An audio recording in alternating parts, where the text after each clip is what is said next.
Should we talk and you about just the never party know who it crasher? is, and it was like a crazy mix. Oh And my now God. it's like, So she said there, P-Dina, should we talk about the party crasher? Now, that episode of the Chloe in Wonderland podcast was shot at the same time. So they did speak about the party crasher. So what I will say is confirmation of what I suggested last week, that Meghan was also a crasher to that party. And remember, that had been reported by Rob Shooter at the time as well. Everyone was looking around the party saying, who invited her? Why is she showing up? Right, yeah. I mean, that's just what Megan does. She's always looking for an opportunity, but she really had one and she blew it.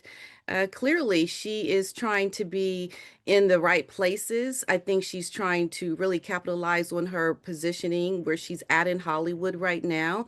But it doesn't do you any good if you can't really roll with it and make fun of yourself, to make it light-hearted situations. It's like you're there, but you're blowing your opportunity by living in California amongst these people that you think you want to have a relationship with.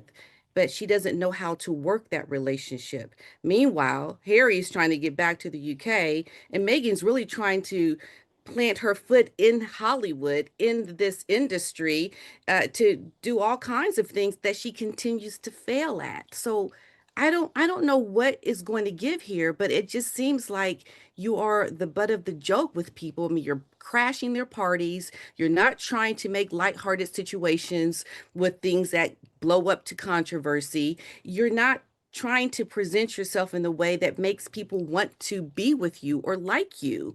So I think Harry has seen that. He knows what time it is. The gig is up and he wants to go, but Megan doesn't. It's quite interesting to see how they're going to get through this because it's definitely a split in what they both want. And this right here, Megan alone in this photo, Valentine's Day. Like, if that doesn't say anything, I don't know what does. Oh my God, it is such a clear message, P-Dina, coming in the week that the New York Post reveal Harry's not making any money. Harry's barely leaving the house. Harry's miserable. Harry really now is the spare to Meghan Markle in the same way that he was previously the spare to Prince William, which is why he left the United Kingdom in the first place. Yeah, and he's realizing that now, especially with Megan continually doing all of these things around Hollywood that he's forced to go and support her with. She doesn't support him, but he supports her, right? So I think at this time, Harry is definitely seeing how Megan is not really doing the things that he had hoped that she would do. I think he really is starting to see her true character now that she is in this world of Hollywood. It's all coming out and how she's trying to really plant herself in all of these situations. And Harry just doesn't like it because this is not his world. He wants nothing to do with these people. He has no friends. He doesn't really have any meaningful work in California. I mean, he's trying to get speaking gigs for money, but he doesn't have anything that's meaningful for him. But to Megan, this is everything. This is what she lives for because Harry has given her the open door to now have these opportunities and she's running for it. But Harry is just not trying to really help her and support her like that. I don't know how her jam, her spread, whatever is going to do because Megan just doesn't make herself likable for people to want to purchase from her. I don't think she has a strong enough fan base to support this kind of a brand. I mean, you'd have to be at the level of a Kim Kardashian, I would think, to be able to move this product. And I just don't see her. She's not able to do it. No way, not even close. And you're right to mention the friendships, of course. I mean, the Page Six expose saying there's literally Nacho Figueres, and that's it. That's it. Everyone else is just Meghan's mates, and he tags along. Now, I've got to ask you about Sundance too, because this was a really disastrous appearance at the film festival. But Meghan's mole pointed something out in terms of Meghan's behavior outside the festival site in Utah, writing Meghan is back to her old tricks of having someone set up to come and hug her the moment she steps out of the vehicle. How do I know it's set up? The bodyguard right there, and he's not even bothering to get this stranger away from Meghan, who is giving out full body hugs. And I think that is a good point P-Dina, you can actually see some of that interaction in this short video here. Can I get a photo? Oh my gosh, amazing! Can I get one too, Meghan? Thank you so much! She's got a point, doesn't she? Absolutely. You know, that's what Megan does. She tries to make it so that she gives off this illusion of wanting to be seen by people.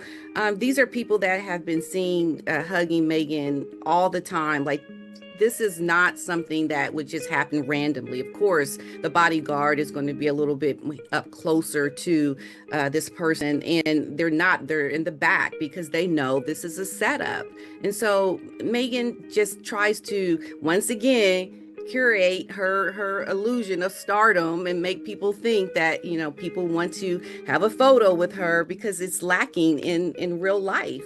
And so that's just what she does. And I think part of it as well, Dan, is that Harry sees all this happening. Like, he sees all the behind the scenes, and he is just in a position where he knows how it usually is as real royals.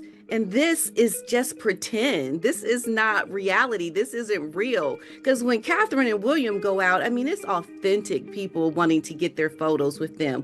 But Harry is seeing how Meghan is creating this illusion of celebrity, trying to get people to be there to greet her, because that's what Meghan needs to fuel her narcissism, right?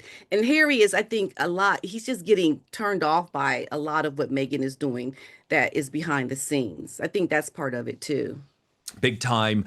But P-Dina, the big development in the United Kingdom today is that it is official. Lisa Ravenscroft is now working for the Prince and Princess of Wales. Her job title has been revealed via her LinkedIn profile. It is head of press. So this is all because, you know, she is expecting crisis. And William and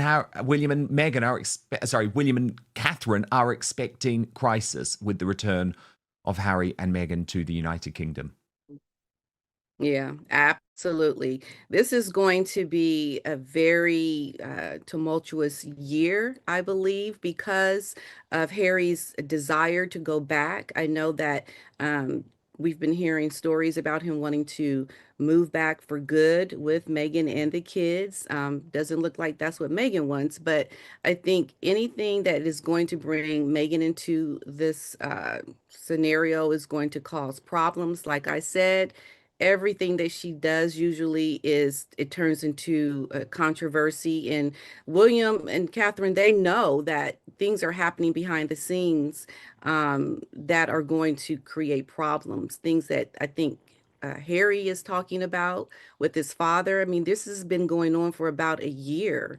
And so there's going to be, I think, problems that Meghan's going to create intentionally, because if she does come back, let's say for the Invictus game, she's going to create scenarios and problems to make things very difficult for the royals, because she doesn't want to be there. She's not going to want to come back and be, you know, part of the team. She's going to be someone who is very resentful for being back. And, you know, Harry may get her back temporarily, but she's going to be very resentful and do things that are going to cause problems for the royals. So this is a very smart move to get someone to kind of hit that at the beginning before it even starts, because they need to get ready, because Meghan is going to cause problems. That's what she does. She is. Oh, yes, she is. But look, Lisa Ravenscroft would have been very happy with the British newspaper front pages today. P-Dina, Catherine, the Princess of Wales, totally dominating Kate's plait trick.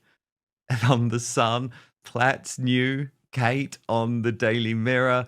She also made the front page of the broadsheet, Daily Telegraph, and the Daily Express too, after this truly charming appearance at a rugby club in the United Kingdom. Look at that, running in the rain. It's really great stuff. And there were some beautiful moments, P-Dina. Let's have a watch.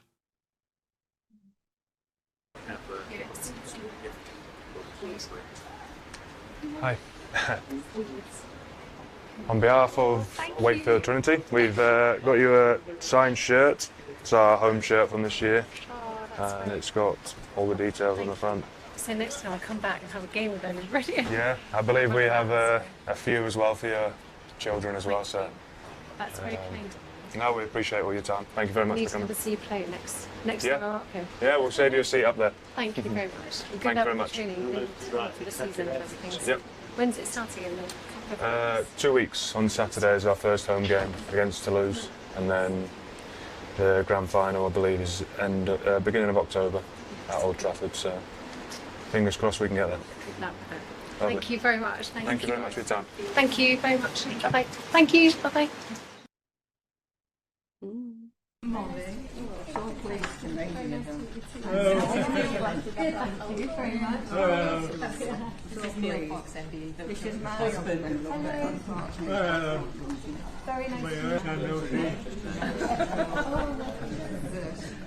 Towards the nicest little grey.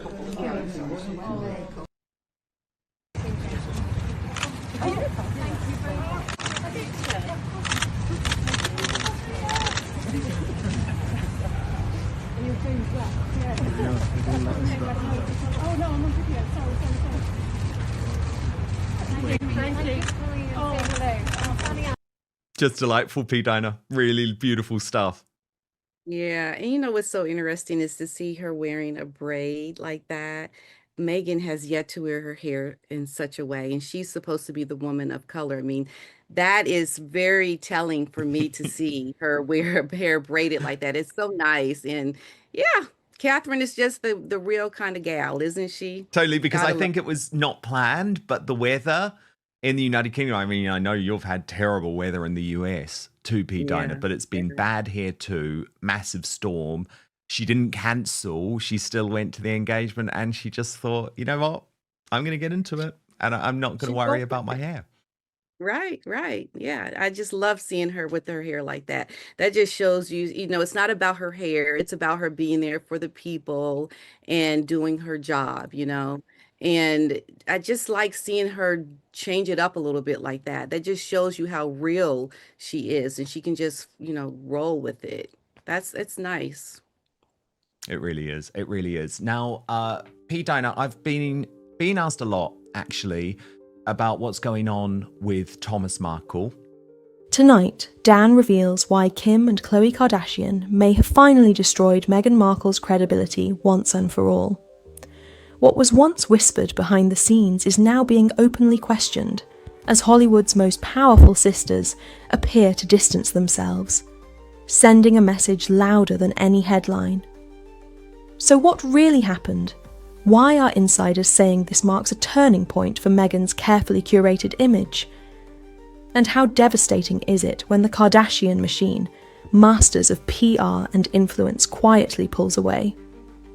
We're teaming up with royal YouTube sensation P-Dina to break down the signals, the silence, and the Hollywood power dynamics you won't hear from the mainstream media. Like, subscribe, and hit the notification bell for more exclusive royal and celebrity breakdowns. And tell us in the comments, is this the end of Meghan's Hollywood credibility?